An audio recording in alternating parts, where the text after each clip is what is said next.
E aí pessoal, tudo bom com vocês? O meu nome é Aldrin de Carvalho, esse aqui é o meu canal, que é o canal do Aldrin, e hoje nós estamos aqui para dar prosseguimento à nossa resenha da história da filosofia do Giovanni Reale e do Dario Antiseri. Lembrando de que vocês podem comprar o livro pelo link na descrição do vídeo, sai o mesmo preço para vocês, mas eu ganho uma comissão em cima disso, então vocês ajudam o canal e todo mundo sai feliz. Bom, no vídeo de hoje a gente vai dar prosseguimento ao estudo do Epicuro e do epicurismo, né, as doutrinas que eram pregadas no jardim do Epicuro pelo Epicuro e aprendida por seus discípulos. No último vídeo nós fizemos uma introdução à pessoa do Epicuro e falamos um pouco de como serão os vídeos a respeito da escola epicurista. E aí nesse sentido eu dei alguns dados biográficos e falei mais ou menos de maneira geral no que consiste a doutrina do Epicuro em algumas proposições que o Reale coloca. E no final daquele vídeo eu já comecei a introduzir o vídeo de hoje, né, em que eu falei de como é dividido o conhecimento, os tipos de conhecimento no Epicuro, né, na doutrina do Epicuro. E hoje é exatamente disso que a gente vai falar, do conhecimento em Epicuro, né, no que o Epicuro chama de lógica. Lembremos do final do último vídeo que o Epicuro ele adota uma distinção que muitos outros filósofos vão adotar naquela época, nessa época do Epicuro, é uma distinção entre lógica, física e, por fim, ética. Então, um estudo do conhecimento humano, de como o homem pode conhecer, né? Não lógica no sentido aristotélico, como a gente já viu, mas no sentido de uma teoria do conhecimento, muito mais isso do que qualquer outra coisa. Depois, um estudo da física, né? Da constituição do mundo. No caso aqui do Epicuro, é uma perspectiva que a gente pode colocar como materialista. E também, em seguida, a gente vai ter um estudo da ética, que aí ela subordina todas as outras. Né? A gente vai ter uma preocupação ética principal, né? Sempre naquele espírito do helenismo, desse período aí, pós-conquista do Alexandre Magno, tendo então a ética como principal e as outras concepções derivando dela como uma maneira de justificar, né? E de dar um plano de fundo onde o homem pode se situar, né, e, portanto, determinar sua ação e estudar qual é a melhor maneira de agir, o que ele deve buscar e como ele deve alcançar a sua felicidade, afinal de contas. Bom, tendo afirmado então isso, feita essa recapitulação e feita essa divisão de como o Epicuro entende o conhecimento, vamos então falar do conhecimento. Né? Vamos falar do cânon epicurista ou da lógica epicurista, que basicamente é uma doutrina de como a gente conhece, né? De como se dá o conhecimento, como é que a gente pode verificar que um conhecimento é verdadeiro e todas essas questões que dizem respeito a isso.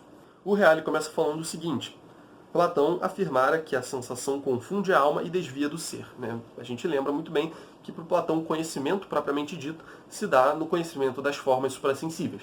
Né? O mundo sensível ele tem essa confusão, essa coisa meio ambígua, é difícil. Sobre o mundo sensível a gente só pode opinar, né? E a opinião ela é um tanto incerta. Né? Mas a certeza mesmo, a ciência, a episteme, só pode ser dada em relação às coisas suprassensíveis, né? As formas e tudo mais. E o Epicuro, ele inverte precisamente essa proposição, né? Essa posição do Platão, afirmando que, ao contrário, a sensação, e somente a sensação, colhe o ser de modo infalível. Então, para o Epicuro, ele vai sustentar essa doutrina praticamente totalmente contrária à do Platão. Ele vai falar que na sensação que reside a certeza, que reside aquele conhecimento no qual a gente pode se apoiar para fazer um julgamento acerca da realidade. Nenhuma sensação jamais pode falhar, e os argumentos que Epicuro apresenta para provar a veracidade absoluta de todas as sensações são os seguintes. E ele vai dar 3 exemplos. Em primeiro lugar, a sensação é uma afecção e, portanto, passiva. Como tal, é produzida por alguma coisa da qual é o efeito correspondente e adequado. E aí aqui eu invoco aquela ideia do bloco de cera, de que a gente já falou no Platão e no Aristóteles, eu acho, mas acho que foi no Platão que a gente comentou isso um pouco mais. A afecção que a gente tem na nossa alma é algo que a gente recebe, né? É algo passivo em nós e que é moldado através do que vem de fora. Então o objeto ele deixa uma afecção em nós, ele deixa uma marca em nós como uma prensa numa cera quente. Né? Vai fazer uma marca ali e essa marca vai se dar perfeitamente como objeto que se imprensou ali. Né?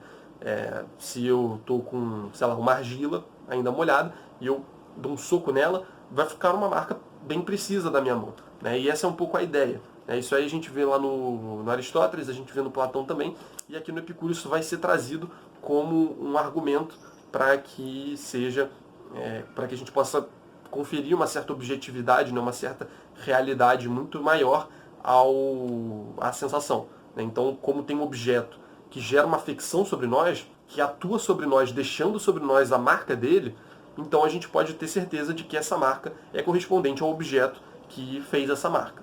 Em segundo lugar, a sensação é objetiva e verdadeira porque é produzida e garantida pela própria estrutura atômica da realidade. E a gente vai explicar um pouco melhor essa estrutura atômica aí mais adiante. De todas as coisas emanam complexos de átomos que constituem imagens ou simulacros, e as sensações são exatamente produzidas pela penetração em nós de tais simulacros. E aí a gente já, não vai ser no vídeo de hoje, mas a gente vai falar no próximo vídeo sobre a estrutura da realidade, sobre a física epicurista, né, que bebe muito do atomismo, né, do Demócrito e do Leucipo. Então você tem essa ideia de que há átomos na realidade e esses átomos penetram na gente. Existe em nós uma captação desses átomos. Esses átomos eles vêm exatamente da própria realidade. Então são esses átomos que penetram na gente diretamente. Então não tem como a gente duvidar disso. Isso, claro, a gente partindo da ideia de que realmente os átomos são um constituinte mais fundamental da realidade. Então, das coisas vão emanar complexos de átomos que vão gerar em nós imagens ou simulacros, né, como ele coloca aqui, e daí a gente pode ter exatamente essa certeza, porque a gente sabe como os átomos funcionam, né? Eles penetram na gente e fazem todo esse processo. Então, a gente pode ter uma certeza disso também. E, finalmente, o terceiro ponto que o Epicuro vai colocar aqui é o seguinte: finalmente, a sensação é arracional e, portanto, incapaz de retirar ou acrescentar a si mesma alguma coisa, e por isso é objetiva. Né? Então, é curioso isso, né? A sensação ela é aquilo que vem de primeiro em nós quando a gente vai conhecer uma realidade. Ela não passa por aquele processo de elaboração da razão que pode, talvez, trocar alguma coisa ou gerar um erro. Né? A sensação ela é imediata, né? Não existe algo no meio. Né? Não é um conhecimento imediato. Né? É algo que vem. Né? A sensação, a gente tem certeza da sensação que chega até nós. Então, por isso, a gente deve confiar nela. Exatamente porque ela não precisa passar por um processo que pode acabar distorcendo essa sensação ou fazendo com que a gente entenda de maneira errada. Né? A gente pode ter certeza daquilo que se apresentou a nós. Né? A sensação ela vem e imediatamente a gente percebe essa sensação. Né? A gente não tem muito por que ficar questionando essa sensação. Se a gente ficar fazendo isso, né, colocando a sensação num filtro racional, pode ser que a gente acabe distorcendo algo. Então, a gente, nesse sentido, faz mais sentido que a gente confie na sensação como ela se apresenta a nós, né, que é a maneira natural dela. Bem, as sensações, foi o primeiro critério de verdade, né, o primeiro critério pelo qual a gente pode ter algum conhecimento das coisas que são. A sensação é esse primeiro critério, e agora ele vai mencionar mais alguns outros. Né, salvo engano, são 3. Ele vai começar aqui falando sobre as prolepses. Tá, o que são essas prolepses que eu acabei de mencionar? Como segundo critério de verdade, Epicuro punha as prolepses, né, que são antecipações ou pré-noções, que são as representações mentais das coisas, as quais não são senão memória daquilo que frequentemente mostrou-se a partir do exterior. Então a gente tem, através das sensações, a gente recebe essas sensações, e as prolepses são exatamente essa memória que a gente tem de algumas sensações específicas que se repetiram várias vezes de maneira análoga. Né? Então eu posso ter, através da sensação, captado esse livro, por exemplo, e várias vezes, né, ao longo da minha vida, a gente pode ver que isso acontece várias vezes por causa da quantidade de livros que tem aqui atrás, eu tive contato com vários outros livros. Né? E aí são sensações análogas, e através dessas sensações análogas eu vou criando essas prolepses, né? Essas memórias que permitem com que eu venha a identificar novamente um livro quando eu o vejo. Né? E aí, para o Epicuro, isso se resume nada mais, nada menos a um conjunto, a memória, melhor dizendo, de um conjunto de percepções, de sensações análogas. Como ele falou aqui, memória daquilo que frequentemente mostrou-se a partir do exterior. Então, depois de muitas vezes, você começa a gerar essas prolepses. Portanto, a experiência deixa na mente uma impressão das sensações passadas, e essa impressão permite-nos conhecer antecipadamente as características das coisas correspondentes, mesmo sem tê-las atualmente presentes diante de nós. Então eu consigo identificar um livro sem ter outros livros simultaneamente na minha posse, né? Eu consigo ver que isso aqui é um livro porque eu tenho uma memória da sensação de outros livros que eu tive. E aí, claro, a gente vê aqui que isso daí ocupa um lugar de conceito, né? É uma noção muito parecida com a noção de conceito que a gente vê, por exemplo, no Aristóteles. Estas prolepses assumem, pois, a função dos conceitos, mas sua validade depende diretamente e exclusivamente da ligação que tem com a sensação. Então é uma mera memória. Você não capta uma memória de coisas análogas. Você não capta algo que existe ali em comum entre essas realidades. É algo que é puramente sensitivo. Né? Não existe uma abstração de uma forma que está ali, né, e que dá a estrutura daquele objeto, que é a mesma estrutura daquele outro. Não, é tudo sensação, tudo matéria, e a gente capta sensações análogas, né? E a partir daí a gente tem os nomes, né, que são expressões naturais dessas prolepses. E, portanto, constituem também eles uma natural, isto é, não convencional, manifestação da ação originária das coisas sobre nós. Então ele coloca o nome aqui em termos de algo natural. Ele vai falar que os nomes não são convencionais. E aí ele não dá nenhuma justificativa para isso. Né? Isso soa até um pouco estranho para a gente, mas essa é a noção de nome que ele coloca para a gente aí, para a posteridade. Bom, então primeiro a sensação é um elemento que pode conferir a nós uma certeza, um fenômeno, digamos assim, que pode conceder a nós uma certa certeza. Depois nós temos as prolepses, né, que são exatamente memórias dessas sensações. E por fim, a gente tem a dor e o prazer também como critérios de certeza. Então, como terceiro critério de verdade, Epicuro pôs os sentimentos de prazer e de dor. As afecções do prazer e da dor são objetivas pelas mesmas razões que o são todas as sensações.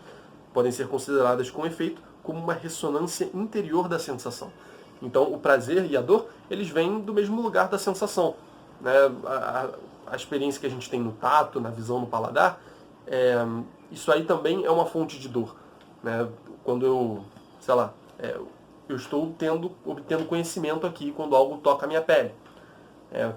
E o prazer e a dor vêm do mesmo lugar quando, por exemplo, eu aperto o meu braço aqui e eu, com isso, acabo causando um tipo de dor. Ou quando eu faço um carinho, assim, não sei, eu recebo um tipo de prazer, digamos assim.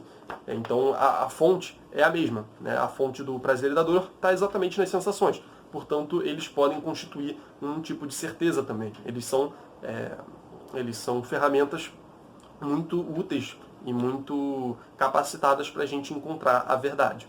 Só que aí o prazer e a dor eles têm uma importância inteiramente particular. Eles têm uma importância diferenciada da sensação pelo seguinte: além de critério para distinguir o verdadeiro do falso, o ser do não ser, como todas as outras sensações, então ele coloca realmente a dor e o prazer como sensações, a dor e o prazer constituem o critério axiológico para distinguir o bem e o mal. Então a gente tem aí o prazer como o bem e a dor como o mal. Né? Se a gente parar para pensar, a gente consegue ver que o prazer, a princípio, se apresenta a nós como algo bom. Né? Eu quero ter prazer. E a dor, a princípio, eu quero evitar. Né? Sem querer complicar muito isso, é bem fácil da gente perceber que o prazer, ele parece que chama a gente a fazer algo, e a dor, por outro lado, faz com que a gente evite esse algo. Né? A gente vê isso nos animais com muito mais clareza. Né? Existe, na maior parte das vezes, uma busca do prazer e uma abstenção da dor. E eu acho que poucas pessoas vão negar, por mais que alguém possa negar que o prazer seja um bem absoluto, né? Acho que ninguém vai negar que o prazer é algo preferível à dor. Né? A gente prefere ter prazer a ter dor, de maneira geral. Se pegar o prazer em si, a dor em si, é evidente que a gente prefere o prazer. Então, o critério axiológico, como ele bem coloca aqui, né, o critério do bem e do mal, será exatamente isso. Né? O prazer e a dor. Como aquilo que a gente deve buscar e aquilo que a gente deve não buscar, que a gente deve repelir, do qual a gente deve se afastar. E aí, depois de falar de todos esses critérios aí para a gente ter certeza da realidade, né, das coisas que se apresentam a nós, né, de como a gente pode alcançar a verdade, ele vai falar aqui um pouco sobre a ideia de evidência e a ideia de opinião. E aí ele comenta que as sensações, as prolepses e os sentimentos de prazer e dor, né, os três critérios que nós acabamos de explorar um pouco, têm característica comum que garante seu valor de verdade. E esta consiste na evidência imediata. Como eu falei no começo, a sensação ela se apresenta a nós de um jeito. Não dá pra gente negar a sensação. Se a gente sentiu, a gente sabe disso. Né? A gente tem essa natureza imediata da sensação. A sensação aparece pra gente e não tem nada, digamos assim, entre a sensação e nós que possa deturpar essa sensação. Então a sensação, por isso, acaba tendo esse critério de verdade e como a dor e o prazer, assim como as prolepses derivam da sensação, a gente pode se assentar mais firmemente sobre essa concepção, né, e sobre essas certezas, essas concepções que vêm da sensação.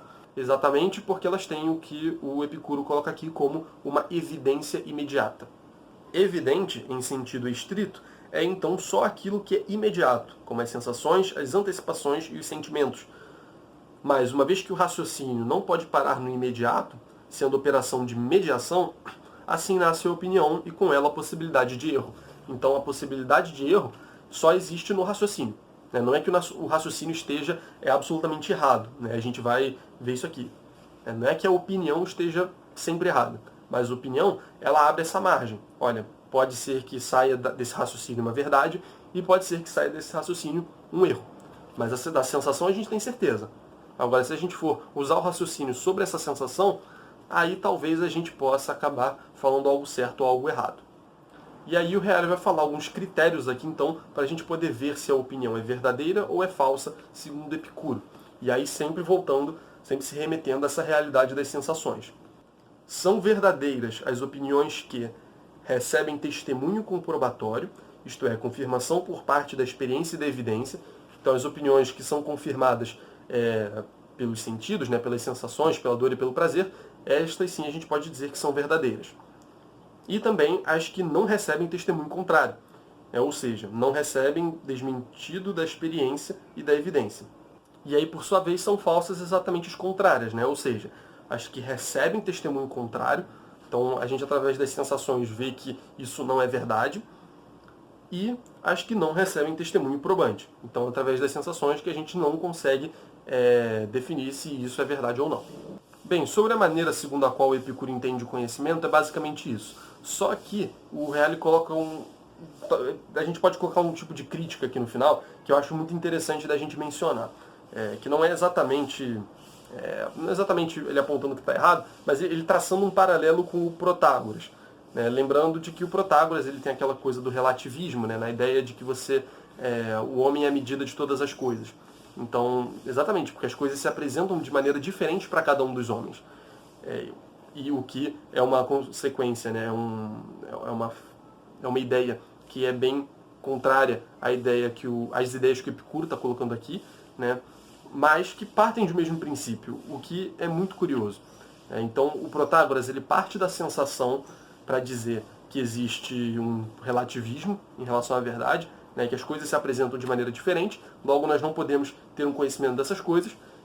E o Epicuro, partindo também da sensação, ele vai dizer que exatamente porque a sensação que é imediata a nós, que nós podemos então falar que ela tem um grau de certeza. Então a gente vê como partindo da mesma ideia, né, que é a ideia das sensações, como aquilo que se apresenta para nós, um deriva um relativismo e o outro deriva uma certeza. Eu vou ler o que o Reale coloca aqui, porque ele explica de uma maneira muito mais interessante, muito melhor do que a minha, inclusive. Há tempos os estudiosos revelaram que, a partir da afirmação de que todas as sensações são verdadeiras, pode-se deduzir tanto o objetivismo absoluto, aqui entre aspas, né? Esses ismos sempre são às vezes geralmente são um pouco complicados da gente aplicar a filósofos antigos, mas de qualquer forma dá para entender perfeitamente o que ele está querendo dizer com isso. Pode-se deduzir, então, dessa ideia de que as sensações são verdadeiras, um objetivismo absoluto, como faz o Epicuro, quanto um subjetivismo absoluto, como faz o Protágoras. O objetivismo do Epicuro, com efeito, derivaria do fato de ter posto na sensação um critério firme e absoluto para nele fundar qualquer opinião e, por conseguinte, qualquer raciocínio. O relativismo proviria, ao contrário, do fato de que a sensação não se refere diretamente à realidade em si, mas aos simulacros, isto é, ao fluxo de átomos que podem ser diversos conforme as condições externas ou a condição do próprio sujeito. Desse modo, cada um pode ter sensações diversas, ainda que em presença do mesmo objeto. Então talvez a gente tivesse um tipo de problema aqui, né? Porque talvez esse conhecimento que a gente tem das sensações, na verdade, seja apenas da impressão que a gente tem, né, do objeto. Né? As sensações, então, elas não teriam uma ligação direta com o objeto. Né? Por mais que eles viessem do objeto, elas seriam diferentes para cada um. Né? E como cada um é diferente, a gente não pode ter certeza de que para cada um essas sensações vão ser iguais. Né? Então aí a gente teria novamente a sensação como esse ponto de dúvida. E a gente tem aquele exemplo clássico, né? A ideia de, hoje aqui no Rio de Janeiro está fazendo, sei lá, 25 graus. E aí uma pessoa do sul do Brasil com certeza ia chegar aqui e ia falar que está muito quente. Só que para mim está absolutamente natural. Eu estou completamente acostumado com isso. Então, para um, essa sensação aparece como uma sensação de quente, para o outro uma sensação de frio. Claro, dá pra gente aprofundar essa questão muito mais aqui, e também o objetivo não é ficar criticando o filósofo tal ou outro filósofo. Mas enfim, é curioso que a gente tem dois filósofos, então, o Protágoras e o Epicuro, que partem da sensação e chegam a conclusões completamente diferentes. Qual deles está certo? Eu não sou ninguém para julgar, pelo menos não aqui nesse momento. Então fica aí para vocês esse questionamento, essa questão que é muito interessante. Eu nunca tinha percebido isso. Quando eu fui ler aqui para preparar esse vídeo, eu me liguei nesse fator e eu achei muito interessante. Espero que vocês também tenham achado legal e possam pensar um pouco nisso. Bom, pessoal, esse foi o vídeo. Eu espero que vocês tenham gostado. Não se esqueçam de que vocês podem comprar o livro pelo link na descrição. Assim você ajuda o canal, para vocês sair o mesmo preço, mas para mim fica muito melhor, porque eu ganho dinheiro em cima disso. Então, vai ser basicamente isso. Inscrevam-se no canal, deem um gostei e divulguem o vídeo para quem vocês acharem que possa se interessar, tá bom? Valeu!